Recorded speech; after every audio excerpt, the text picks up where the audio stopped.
Mga katrops, welcome back ulit sa aking channel, Sports React PH. At ngayon nga ay pag-uusapan natin ang balitang bagong player na kukunin pa ng Golden State Warriors ngayong offseason sa free agency market.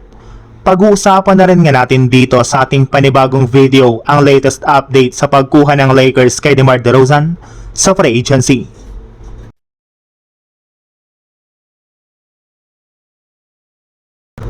Isa nga po ang Golden State Warriors sa mga teams na pinakaminalas ngayong offseason dahil sa kabila nga po ng kadami-daming target na superstar ng kanilang team ay wala man lang nga po silang nakuha ni Saman dito.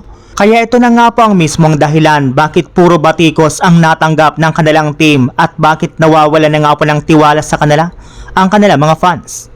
Pero since nga po meron pang natitirang 2 buwan bago mag-umpisa ang bagong season ay mayroon pa nga po silang sapat na oras para makakuha ng bagong players sa free agency market. At this time nga po imbis na malaking pangalan ang kanilang kunin ay balak na lang naman nga po nalang kumuha ng mga role players kagaya na lang ng veteran guard at shooter na si Georges Niang. Nag-average rin naman nga po ito last season ng 12.1 points, 3 rebounds at 1.6 assists sa kanyang 44.1% shooting sa field goal at 41.3% shooting naman sa 3-point line. Kaya makakatulong talaga ito kay Stephen Curry para mapalalim pang lalo ang bench ng Golden State Warriors. Since nga po hindi makakapaglaro next season ang ilan sa kanilang mga key players katulad na Moses Moody at Jimmy Butler ay kailangan talaga nila ang katulad ni Georges Niang bilang isang scorer. Samantala, punta naman tayo sa ating sunod na pag-uusapan sa latest update sa pagkuha ng Lakers kay DeMar DeRozan sa free agency.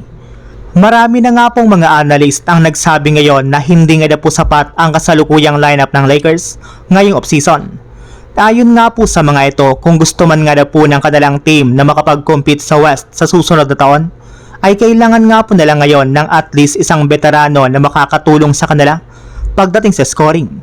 At isa nga po sa mga nabanggit na pangalan dito na pwede nga po nalang kunin ay walang iba kundi si DeMar DeRozan na hanggang ngayon ay isa pa rin naman nga pong ganap na unrestricted free agent. Ilang linggo na ang nakakalipas mula ng i-buyout ito ng Sacramento Kings. Nag-average rin naman nga po ito last season ng 18.4 points sa kanyang 49.7% shooting sa field goal na mapapakinabangan talaga ng team sa kanilang magiging kampanya. Pero since nga po umabot na sa 16 players ang kanilang lineup ngayong offseason, ay kailangan nga po ng Lakers na magtanggal ng at least 2 players sa kanilang kupunan bago nila ito makuha sa free agency market. Hindi rin naman nga na po pagsisisihan ng Lakers kung kukunin nila ito. Gayong once nga po na masungkit nila ito ay magkakaroon sila ng mas mataas na tsansa na mag-compete sa West at maging sa pagkuha ng kampyonato sa darating na 2026 to 2027 NBA season.